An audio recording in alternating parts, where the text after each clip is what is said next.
I don't know how much telly you watched over Christmas. I think I popped up, I haven't watched it yet, on one of the royal ones that Dimbleby did. I don't know whether it was the coronation or perhaps the passing of the late Queen, but they sometimes take clips from this programme as almost sort of punctuation marks in historic documentaries.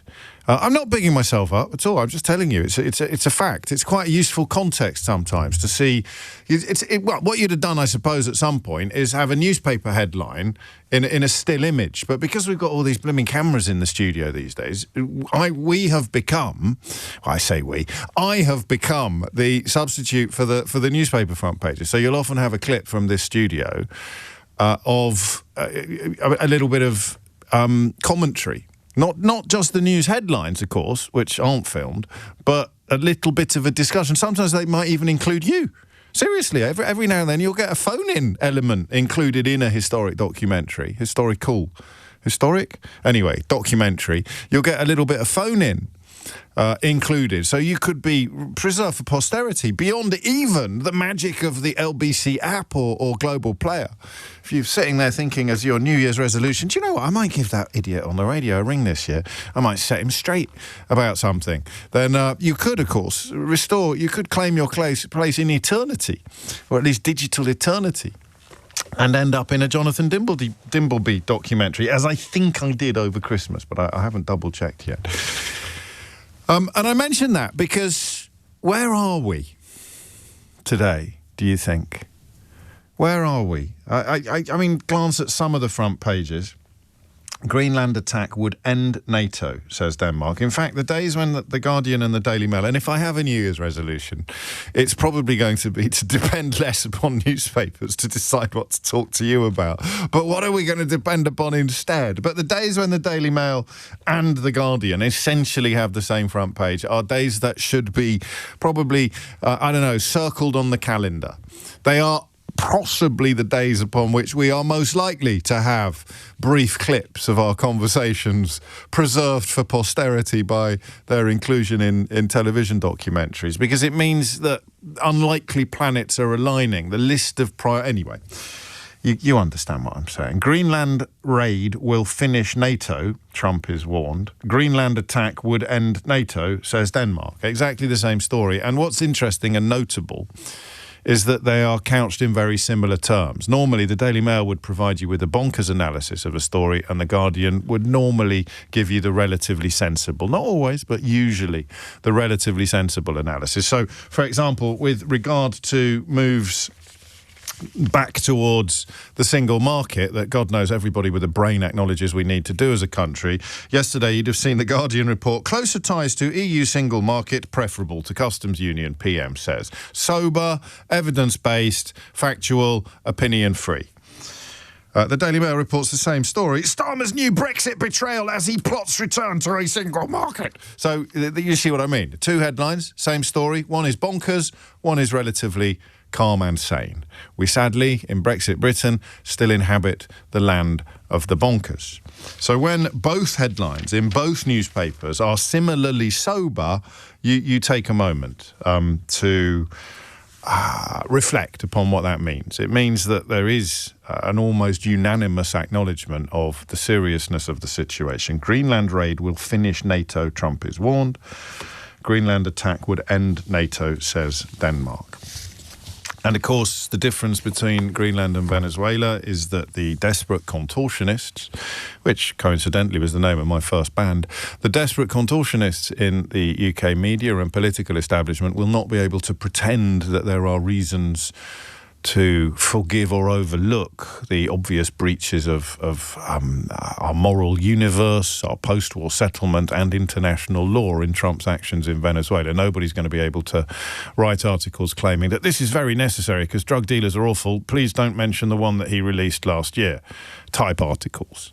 Or, of course, we don't need international law because the really bad people who break international law. Therefore, the really good people who uphold international law should be breaking international law, as a columnist in The Times has attempted to do today. It means, and the reason I'm talking about documentaries and history is because what foothills are we in at the moment, do you think? And are we equipped, really, to process the possible profundity of the moment? Hey, you can see a headline, you can hear me say it. NATO will be finished. What does that do in your world? How many different perspectives can we conjure up together? What will they depend upon? I took some extraordinary calls yesterday. If I absolutely had to pick a favourite, it would probably be Michael in Greenwich, who spoke with authority and wisdom about the circumstances in which Donald Trump could annex Greenland, the United States could take over Greenland with, to quote Michael, without a single shot being fired. And the picture he painted was, well, it was horribly plausible.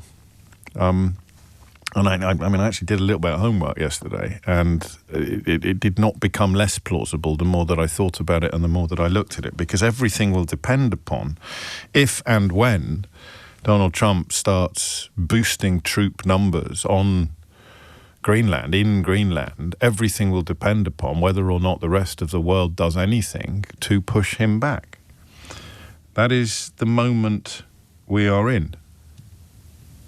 It is, again, one of those days where I find myself wondering whether the hyperbole alarms that many of us have in our heads should be switched off for a while.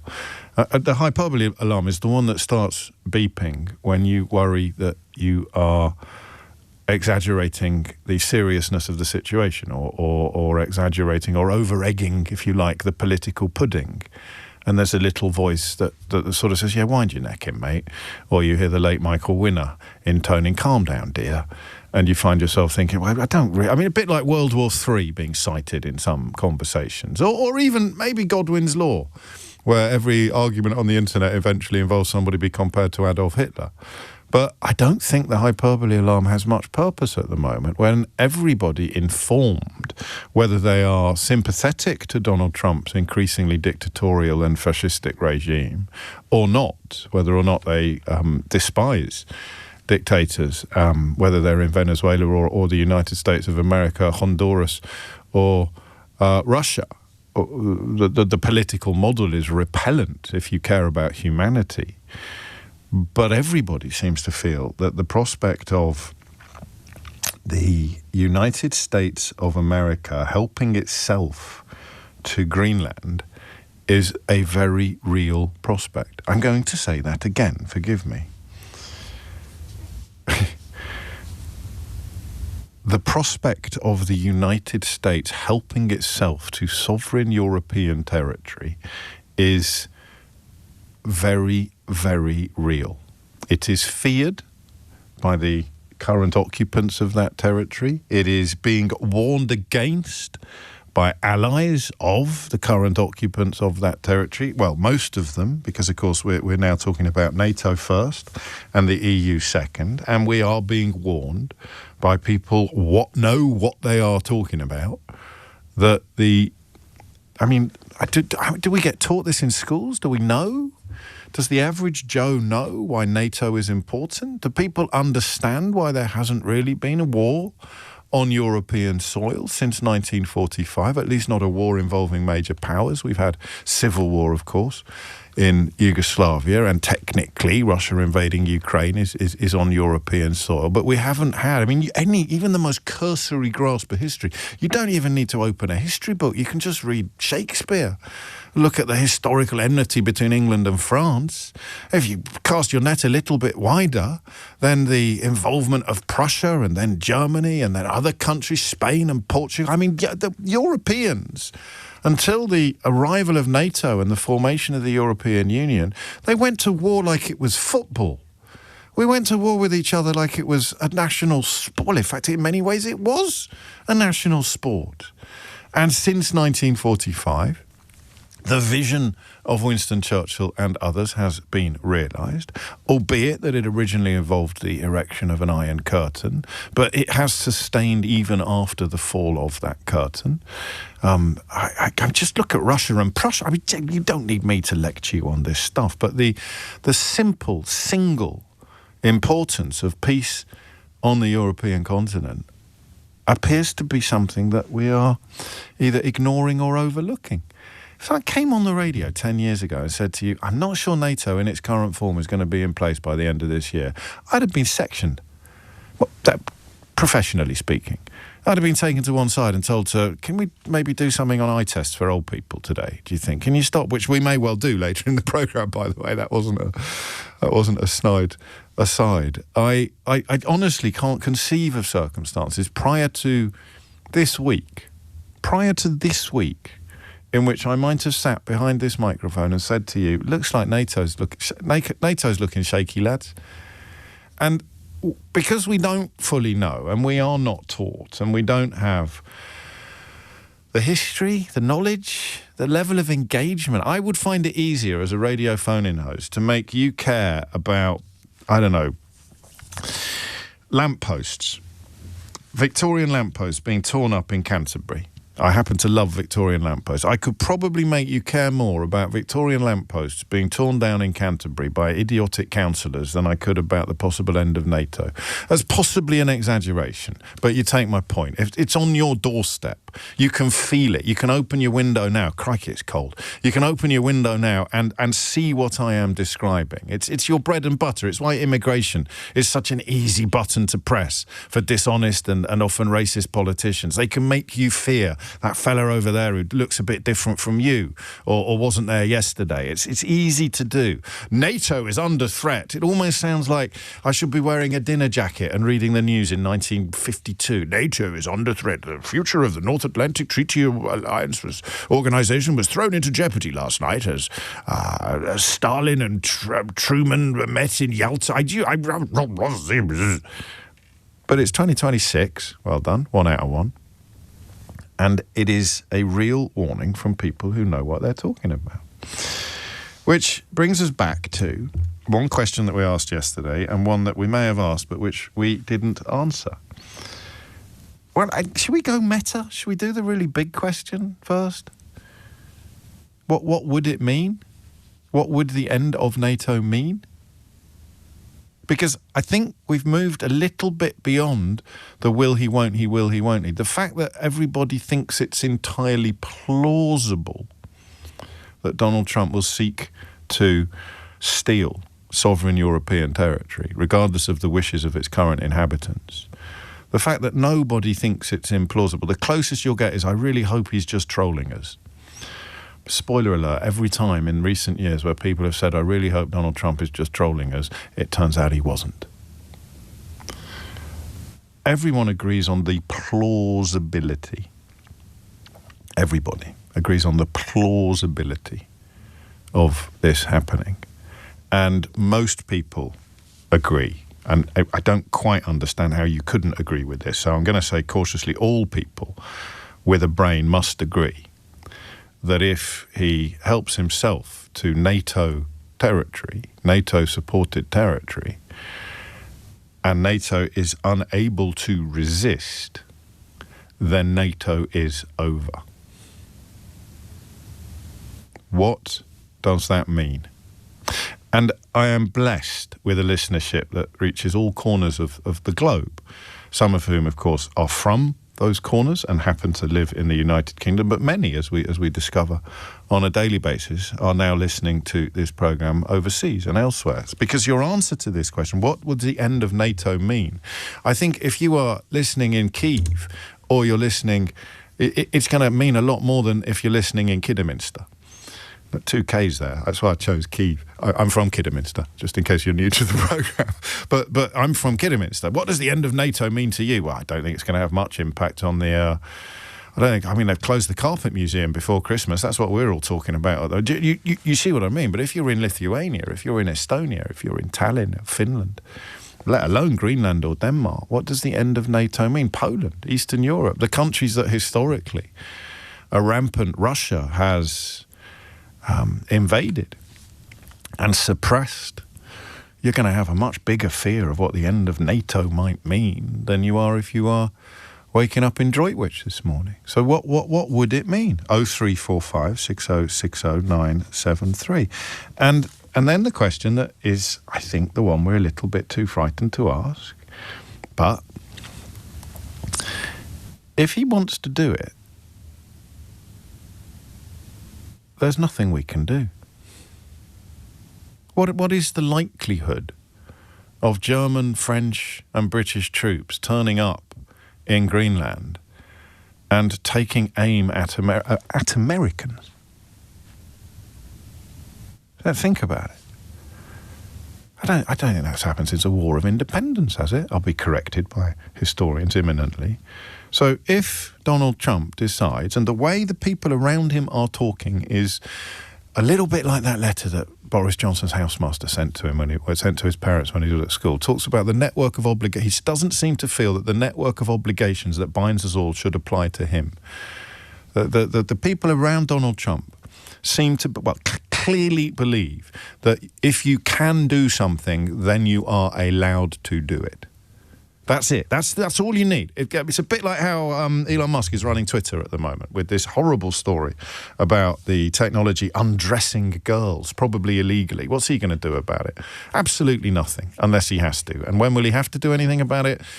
Probably never. So the only rule you have, if you don't have the rule of law, is the rule of capability. Are we capable of doing that? Yes. And within that question of capability becomes the prospect of resistance. Are we capable of doing it? If we try to do that, will we succeed?